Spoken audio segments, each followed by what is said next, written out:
guys? Nate here with Hood Rat Racing Co. coming at you with another video. Now this is going to be the start to a series I want to do on the restoration slash resto mod of this vehicle. Now for some of you guys that have seen the channel before, you might recognize this car.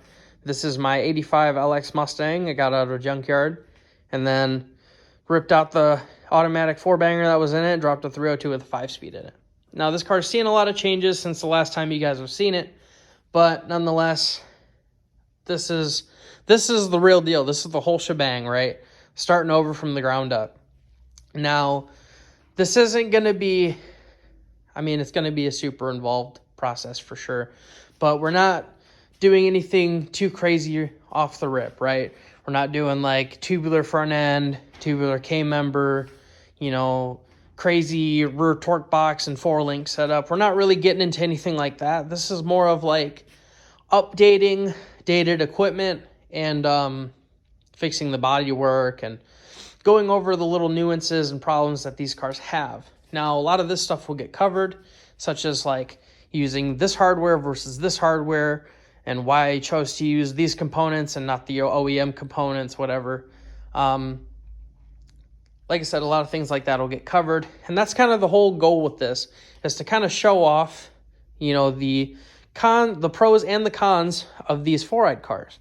Because for a long time, the 87 to 93 cars were kind of the dominant Fox bodies, right? That's what everybody liked. That's what everybody grew up with. You didn't really hear a whole lot about the 4-eyed cars for a long time.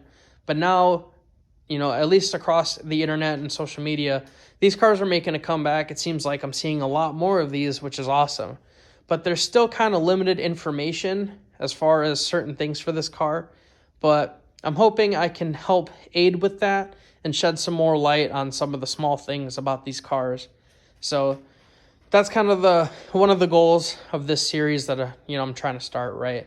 And I know I've been kind of spotty with content and videos in the past, and I apologize for that. I'm hoping I can be more consistent with this video, or this series, I should say, just because this is something I'm pretty passionate about, and I feel like this is important, and a lot of guys could benefit from stuff like this. So I'm going to try to do my part and be as detailed and thorough as I can about everything. So we'll get started with some of the small stuff like that. So like first things first, right? We have my original wiper motor, right? That's from this car, never been changed, original Motorcraft unit.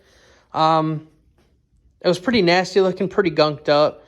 And instead of paying the $80 for a reman Cardone unit, which comes in black and the paint isn't really that great, it made sense to just clean up and reuse the one I had.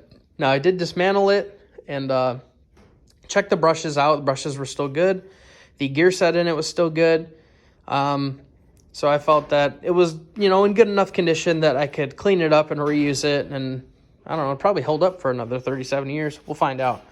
But it's just one of those things where, it's kind of how deep you want to go into the restoration. Do you just want to throw all new stuff on it? Or do you want to try and save some of the original components that you have? Now, this car was originally gloss black with a blue pinstripe down the side. And Ford actually did that as kind of like a respective thing to what interior options you had, right? So like this car, gloss black with a blue pinstripe, had regatta blue interior. Now, you can see I got some Wedgwood blue Recaro LX fishnets for this car. These have been in the car for about a year now. They do need reupholstering, but I got some good friends that hooked me up with them, so I had to throw them in the car. And when's the last time you seen Wedgwood blue Recaros, right? Like, it's just crazy stuff like that. So we'll cover stuff like what's specific to this car and other 4-eyed cars in general, and different types of fasteners, all kinds of stuff and other stuff I've done to update and bring the car to what I like, right? So one of the things to showcase that was the clock, right? Now, for you guys that know these 4-eyed cars, 83 to 86 cars had a red clock. Now, this car did originally have red cluster lights, had the little caps over the bulbs in the cluster. I removed those, installed blue LEDs in the gauge control, the gauge cluster, the climate control, and the warning panel in the center console. Now, the only thing that still was original was the red clock, but I found out you can actually dismantle the clock and bust out the red plastic lens that they put in, and then you can find a way yourself to retrofit a new lens with the respective color you want. So I wanted blue to match the rest of the gauge cluster and whatnot. So I got a sheet of acrylic plastic, cut out the piece I wanted, and then used blue Tamiya translucent paint, I'll show you here, to get the color that I wanted. So picked this up at the local hobby shop. So little stuff like that, I feel like adds so much to a vehicle, right? The little things that a lot of people wouldn't notice, but for the guys that know these vehicles and know them well, that's the stuff they'll notice right off the bat, right? You know, and that's the stuff I appreciate. All the little details. That's what makes everything count. That's what makes it worthwhile, at least to me. So, like I said, we'll be going over everything starting now pretty much that's been done to the car. So, we'll go over some of the things that have been done since the car's been parked and taken apart, right? So, obviously, got the whole car sanded down, scuffed up, got all the glass removed, whatnot, did some body work up here. I still got to clean this up a little bit more, but I had some pitting and bubbling up that was happening here, but I was able to get in and clean everything up and start filling everything back. I do have to finish this driver's or passenger side front rocker panel. They do make replacement panels, but they only make the bulk of it, right? They make the middle section, but they don't have the ends that you need. So I'll have to find a donor car for something like that, but that's not a big deal. Since it's been parked, I've went through let me see if I can get a flashlight here. This will do. So you can see we got the whole floor undercoated, POR 15, and then went on top of it with Rust-Oleum. It's like a rust reformer / undercoating. And then for the whole wiring harness, we went through the whole harness, fixed some of the sloppy repairs that have been done in the past, and cleaned it all up and wrapped it all up in Tessa tape. So cleaned all that up, rebuilt the 140 Speedo that I have for this car because the head was bad on it. So I got that redone, new dash speakers installed with new wiring and whatnot. What else has been done? I think that's pretty much it. So you can see, got both harnesses on both sides of the vehicle redone. I do need to rehook up the sending unit wiring that's under this trunk piece. I did cut those to remove the harness from the car because the tank's still in the car. I just didn't feel like dropping it, whatever. So yeah, that's pretty much the start of it. So now we'll talk about some of the parts I got coming for the car right now and what we're going to do about it. Starting off, I'm starting with the cowl panel, right? This is where the completed bodywork and paintwork is going to start. Now, you can see I went through in the whole cowl area and kind of undercoated everything because even though the cowl was in great shape, I found 3 spots where the original, I'm not sure if it was an undercoating or just paint. It was like a textured surface, whatever, but there was 3 spots I found where it had actually lifted and chipped away and there was the raw metal underneath. And it wasn't rotted or anything, thank God, but I don't want to leave stuff like that unattended where I know it's going to be a problematic issue down the road. So I just made the decision to undercoat everything in here. It was kind of a pain because I had to, kind of look through all these holes and try to make sure I covered everything. But I think it came out well, and it's one of those peace of mind kind of thing. I won't have to worry about it, at least for another 10 years. So, again, kind of starting here, my plan is to follow this line from where the original weather strip was for the firewall to hood seal. I'm trying my best to kind of, even though this is like very amateur paint work, I want to try my best to hide a lot of like hard paint lines and whatnot. So the plan is to tape off following that molding line, and then I'll paint the cowl and clear it And if it comes out exceptionally well, which I'm hoping it will, I can reinstall the whole wiper assembly and whatnot. And then the plan is to, when that comes out good, hopefully it does, I will do this top section of the firewall with the same undercoating that I've done in here and then kind of touched up on here with, because I'm not trying to have a super flashy engine bay. A lot of the stuff will get cleaned up, obviously, but I'm not going for SEMA show car quality, right? I'm just going for something that looks halfway decent, more functionality over form than anything else. So not going for a super clean shaved engine bay, but we will have some of those, things, scattered throughout the whole car about what I think is clean and what I like, and try my best not to have, hackery, and just have something that I can be proud of, right? So, like I said, follow that molding line. So this will all get painted gloss black, and then this will be like a satin flat black, engine bay. So I can start with this section, and then once the rest of the car is done, I can rip the motor and trans out, fix the rust in the engine bay, and then complete all that. So that's the immediate goal for the car right now, is to get that painted, get that top section undercoated, reinstall the wiper linkage, the wiper motor, and the hood hinges with the new rubber cups. Now, like I showed you, I did rebuild the wiper motor. I need to find foam to replace this piece because it's pretty nasty and dried out and whatnot. So certain things I'm leaving alone, right? There's not really a reason to try and change out and update the wiper motor when this one works just fine. It's got the delay for the wipers, so it's like the better wiper motor, whatever. Not really a big deal. I don't really see a need to change it or mess with it. So we'll just clean it up, dress it up, and make it look nice and, fitting of this engine bay. And then once that's done, like I said, I got the hood hinges sitting over here. Now, there's not really anything wrong with them. There's just kind of slop in them. They're pretty nasty looking, and I don't really have a sandblaster or anything. So I'm thinking about just getting new replacement hood hinges because they come powder coated in the satin black, and I don't really care that much if they're gloss or flat or not. So we'll get those. We'll get the replacement rubber cups for the hood hinges to kind of seal those off. Seal those off from the cowl area so water and other debris and whatnot can't get into the cowl and cause further rusting issues.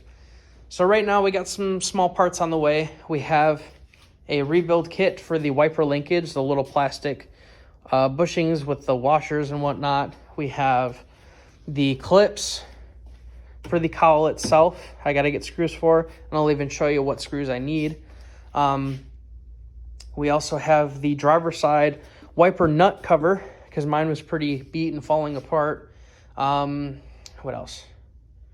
Windshield molding clips. I do still need to order the lower molding clips. I got some of this stuff from National Parts Depot. One, because they're local to me, and two, they were a little cheaper than late model Resto, which is the main place I go to for stuff for this car. They usually have a lot of the stuff I need, but NPD can do it a little cheaper and a little bit quicker, so I took that as a win, whatever. So, like I said, once all this is painted, I can, for the most part, fully reassemble this whole area. I'll probably wait for the cowl, because once this is painted and cleared, I want to cover it so it's protected during the rest of the work that the car is going to be going through. So, yeah. Once all that's done, like I said, I'll remount the brake lines and everything. I'm looking at a new vacuum block because I don't like the factory distribution block that Ford used, just plastic, cheap, whatever. I'm looking at a nice aftermarket, like, box style unit, and it'll probably end up mounting in roughly the same location, but it'll give me the ability to have extra ports, and whatever ports I'm not using will get blocked off with set screws, and I feel like it'll just look a little cleaner. So yeah, that's kind of the immediate goal, is to get this area taken care of. And oh, another thing too, because I was talking about how we're going to be talking about fasteners and whatnot. These are the fasteners that the cowl uses, right?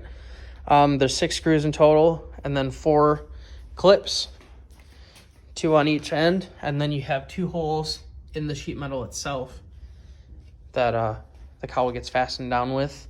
Now, hardware, right? You can see this stuff's rusty. This one's actually missing a thread, but whatever. Okay. Oh, there it is. So, cleaning up hardware, right? There's a bunch of different ways you can go about it. You can soak this stuff in non-bleach toilet bowl cleaner, and it'll take all this stuff right off, right? But now it's just a raw screw. There's no black coating. There's nothing. So the first time it rains or snows, whatever you're doing with the car, the screws, all the fasteners are going to rust, right? We don't want that. All these trim screws are cheap enough that you can replace them, which is exactly what I'm going to be doing, because I'm not going to throw all this fresh stuff on it just to use really dingy and nasty looking hardware. So I'll show you when all the parts get here and this is getting reassembled. I'll show you what replacement hardware I'm using, where I got it from, and how well it matches to the original. So again, it's going to have a lot of concourse restoration elements, but it's not going to be down to the nitty gritty like that, right? If you have OEM hardware and it's in great condition, by all means use it, but I can't justify trying to, get a whole batch of hardware recoated and cleaned and whatnot when I can just go to the hardware store or whatever and get the exact same thing. So for cheaper at that. But yeah, that's kind of the whole thing. So Restomod / Concourse / track car, it's going to be a whole mix of things. But like I said, I'm hoping I can just be as detailed and thorough as I can be, and hopefully give some of you guys an insight as to how this stuff goes, and maybe give y'all some inspiration or some ideas. So another thing I just remembered, these body plugs, some of this stuff you can't find, some of it you can. Now, I'm going to be talking about too where I get my parts from and why I chose this place over this place, whatever. LMR, Late Model Resto, sells a whole body plug kit that you can buy, and supposedly it has all the grommets you're going to need. I don't know if it does or not. I've never used the whole kit, so I really couldn't tell you. But National Parts Depot allows you to buy, individual sets or pieces, whatever you need. So I was able to get this cowl plug set, and once everything gets painted and whatnot, the plugs will get reinstalled. Mine were pretty brittle and hard, so when I was sanding everything down and dismantling everything, I popped them out, whatever. So those will get replaced. The other thing, too, that I'll talk about real quick is the wiper linkage. So let me remove it here. It's under a whole stack of stuff, whatever. So here's where it clips up to the wiper motor. And then there's these. This is what I want to talk about. I got these replacement bushing cap things, whatever. I know these are kind of problematic for Fox Body guys. You can get the set on Late Model Resto and National Parts Depot. Probably even CJ Pony Parts. I'm not very big on CJ Pony Parts. That's just me. I'm not going to talk about why. I'm not going to badmouth them, anything like that. But I will go through National Parts Depot and Late Model Resto before I go through CJ Pony Parts. But you can get these components as well as the cap I was talking about to cover the driver's side wiper nut. These are the windshield molding clips that I'll be replacing. So again, NPD and LMR sell these clips in either sets or individual, packs, whatever. These ones are still in... All right, goodbye. These ones are still in fairly decent condition, but they got some leftover butyl and grime on them, and I just don't care enough to try to clean them and reuse them. I feel like, especially with windshield molding clips, it's kind of like a one and done, especially with these being the original pieces. So I'll just replace them. LMR sells the whole kit, front and back glass for the hatch. National Parts Depot was kind of weird with their listing, right? So they listed these as rear window molding clips. Now, maybe for notchbacks, I'm not sure. The rear trim around the window might use these clips, but I know for hatches, there's another clip. I don't know if I have it sitting out or not. I probably have to find it. But they're like longer and skinnier clips for the hatchbacks. So, I mean, as long as you know what parts you're looking for, you'll be okay. But for the guys that maybe are just starting out or don't really know as much about these cars, you know, there are differences and little things, listing errors, whatever like that, that you need to look out for. Now, the other thing that I wanted to get to talking about the wiper linkage is on the driver's side, you can see there's studs here, the alignment studs, but there's no nuts that hold this in. It's just this top nut here. Whereas on the passenger side, it's actually got screws, you can't really see, but that fasten it to the cowl. Now, there is like a little gasket piece. It was like a, I don't know, like the paper gasket, but it had like this weird coating on it. I'm not sure if it was like a glue or like a resin or whatever, but it was just to kind of seal that to the cowl so stuff doesn't get in between those two surfaces and cause like rust and whatnot. You cannot get a replacement for that, and unfortunately mine kind of crumbled apart when I removed everything. So I will have to find a way to, you know, do something about that and deal with it. But again, this is stuff that, you know, will be covered during the rebuild of the vehicle. So like I said, I'm just trying to be as informative as I can with this whole process, trying to help you guys out. Just to clarify, I am not a professional by any means, right? I'm just a dude out here in the garage doing the best I can with what I know. And no matter whatever walk of life you're from, if you're in a big facility with nice, you know, 2-post lifts, whatever the case may be, or you're in a pop-up tent, whatever it is, as long as you got the passion and the drive, you know, nothing can stop you. You're going to run into hiccups and problems along the way, but that just means you're going in the right direction, right? So just, if you put your heart and soul into it and take your time and just, you know, try to think about things thoroughly and break stuff down and try not to lose that spark, that fire, right? It's very easy to get discouraged for an intimidating project such as this. Sometimes you just need a break. Sometimes, you know, you'll have to walk it off, or sometimes you might have to do the whole thing over again. That's just the way it goes. But as long as you're out here trying, and I'm not going to knock you for it, you know. You're out here doing what you love, and that's all that matters. So I'm out here doing what I love. You should be doing the same thing, right? So yeah, like I said, I'm going to try and be as informative as I can. Some of it won't be very glamorous, right? Some of it will be boring. Some of it will be me just rambling. And unfortunately, that's the way it is, right? You know, TV shows and social media, they don't always show the boring but important things that, you know, some of you guys need to see, want to see, whatever. But for, you know, whatever you're doing, there's going to be points like that where it's, you know, it's not flashy, it's not fancy, it's just doing it and doing it right. And at the end of the day, that's what it's all about, you know, building something that you're proud of and something you're confident in, and just, you know, doing your best, right? So I appreciate you guys tuning in and listening to me ramble for however long it's been. I will, again, try to be consistent with uploads on this series, and we'll see where it goes. So thanks again, guys. See you in the next video.